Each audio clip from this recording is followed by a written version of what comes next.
Joining us now, Republican Senator Rand Paul of Kentucky. He's a key member of the Foreign Relations and Homeland Security and Governmental Affairs Committees.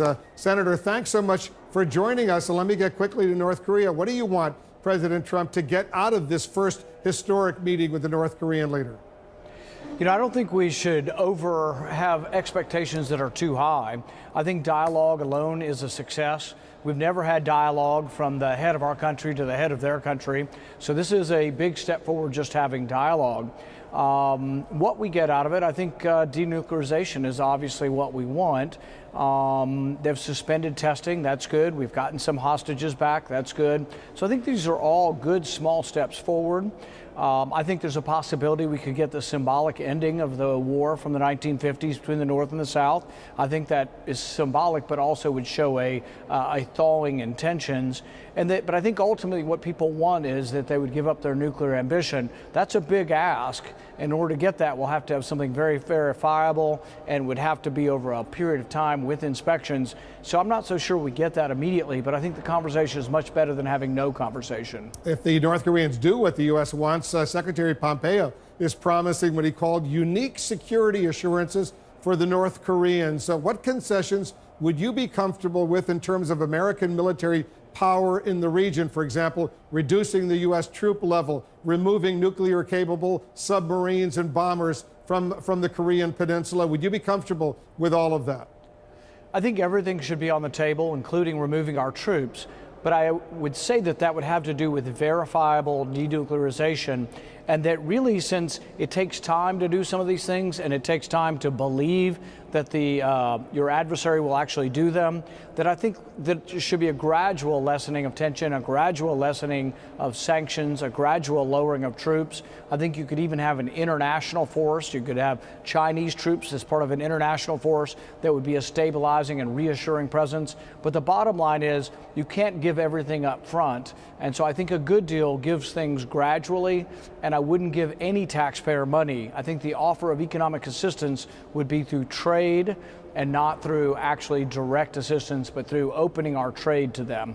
Yeah, the president has said repeatedly over the past few days he wants South Korea, Japan, China to invest in North Korea. He says the United States is not going to spend any money over there. Can American allies, Senator, South Korea and Japan, for example, trust that President Trump will represent their interests in this meeting? As you know, they're very nervous right now.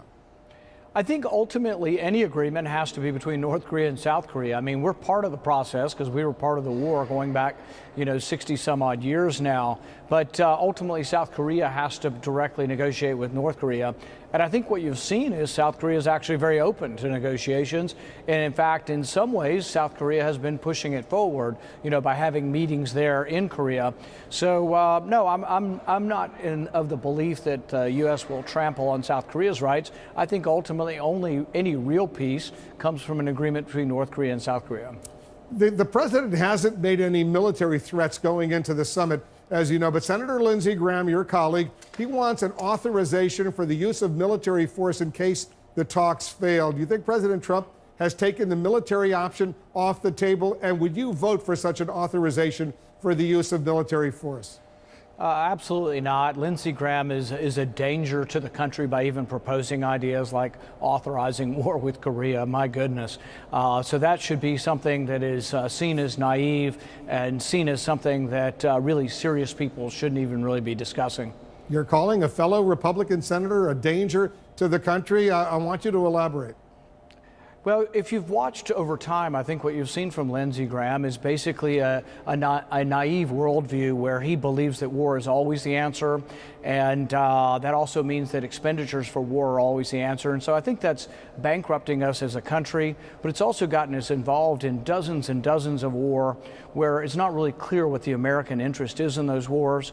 And I think sometimes the reaction to our involvement in those wars has actually been worse than had we not been involved at all.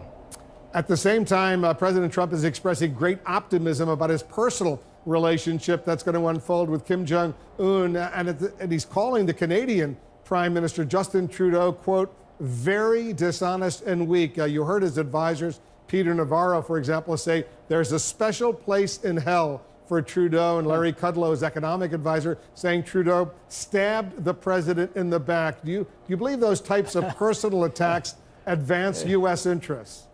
Not really. And what I would say about trade with Canada is let's stick to the facts. We have a very mutually beneficial trade with Canada. Are there some places in that trade where Canada's doing things unfair? Yes, on dairy and lumber, Canada's doing something. So let's isolate in on the problem, which are at least two different segments of our economy where we want to sell things to them and they're closing the door and protecting their economy from our goods. Let's work on those and let's have some tough negotiation. But let's don't discount that on 80–90% of the different industries we have pretty free and open trade, and it's a great benefit to the United States to trade with Canada. So I guess I would approach it a little bit differently, but I'm not completely discounting that the president and his team have a point, particularly on dairy and lumber, that there is some Canadian protectionism. As you know, according to the Office of the U.S. Special Trade Representative, the U.S. has a trade surplus with Canada when you add in goods and services, a trade surplus of what, $17.5 billion. So I'm not exactly sure why the president is so angry at Canada. Are you? Well, like I say, overall trade is good with Canada. You're right. I think it's mutually beneficial to both countries. There are a few isolated areas where it could be better. Dairy, lumber, and a few other things. And we need to see, is there anything they're complaining about on their end that we are protecting? And maybe there could be a negotiation where we could make trade better. But I wouldn't throw the baby out with the bathwater. I wouldn't say we're going to threaten all trade or try to ratchet up tariffs with Canada, because by and large, Canada is a great neighbor to have, and we have done very well. Both countries have done very well having open borders for trade. Let me put those numbers back on the screen because I misspoke as far as the trade surplus with Canada. When you add services and goods, it's an $8.4 billion surplus that the United States has with Canada, our neighbor to the north. Senator Paul, thanks so much for joining us. Thank you.